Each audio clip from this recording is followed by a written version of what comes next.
look, get out of my face. I don't want to see you anymore, or let's sign a contract. Uh, Do you hear where the problem is in there?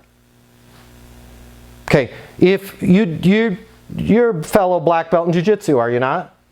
yes, sir. What do we teach white belts when we go to set up the triangle? What are we doing with the little push-pull with the arm, right? And you're shoving the arm in so you can get your triangle, correct? Yes. When you hit blue belt level, right? You're not even thinking about that anymore. You're just going to take what you want. And in the white belt thing that I heard in there is you're like, well, I tried to shove their arm and the arm didn't go in, so I'm going to wait for them to pull their arm into the hole, right? You're saying, I'm following up with them and they're taking weeks.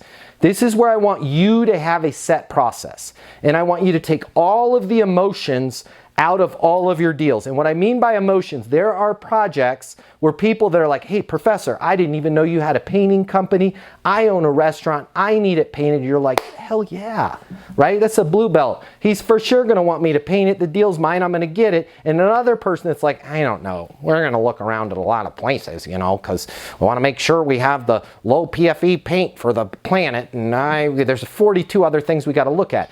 Take the emotions out of it. Don't think one deal's going to close and one deal's not, because most of the time we're wrong, right? And instead of you waiting around and going, it's been 3 weeks, they didn't respond to my email, I want you to have a set pattern. I send them a quote, I follow up the next day, then I follow up in 7 days, then I follow up in 7 days again, then I follow up once every 2 weeks, twice for 1 month, then I follow up once a month for 3 months, then I put them back in my sustainable pipeline, because guess what? Somebody that might not want to paint right now might want to paint in a year. But what I want you to do is now you're going to run your game. You're going to run your process. And you're going to do it unemotionally. Okay? So unless they set a very specific next step for you, which if you're using a CRM, that goes in the bucket of set next step. Otherwise, do they know the price? They should. Right? I'll get a quote. What's a good next step? I don't know. Let me get you a quote. I'm going to send you a quote over right now. Fair enough? Get the price in front of them because they can't make a decision without a price. And then you, on your terms, have set cadence of when you follow up. Stop waiting for people to call you back. If you allow your prospects to have control of your process, you're screwed. That's like the passengers having control of the airplane. You're the pilot. You decide when you're going to call them. They decide when they're going to call you back. You don't give a crap when they call you back because you're running your system.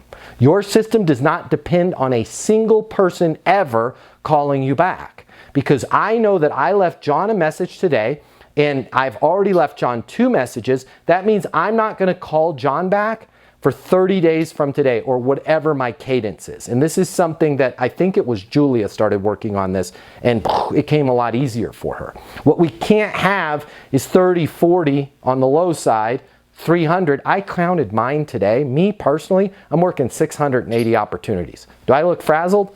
Absolutely not. It's easy for me to work 680 because I have a system. If I'm taking over the lead that calls us at Easton University, if I pick up that lead myself, I call them instantaneously. Okay, then I call them the next day. And I have 2 different voicemails that I leave. Okay, then I'm going to call them 9 days after that. Then I'm going to call them 14 days after that call. Then I'm going to call them 14 days after that call. Then I'm going to call them once a month, once a month, once a month. And then they're getting kicked into the sustainable pipeline or kicked out completely, depending on how things have gone. But none of that is a if this, then that. This is not an if this then that situation. This is I'm going to run my process unless you buy from me, you're getting my process. Does that make sense?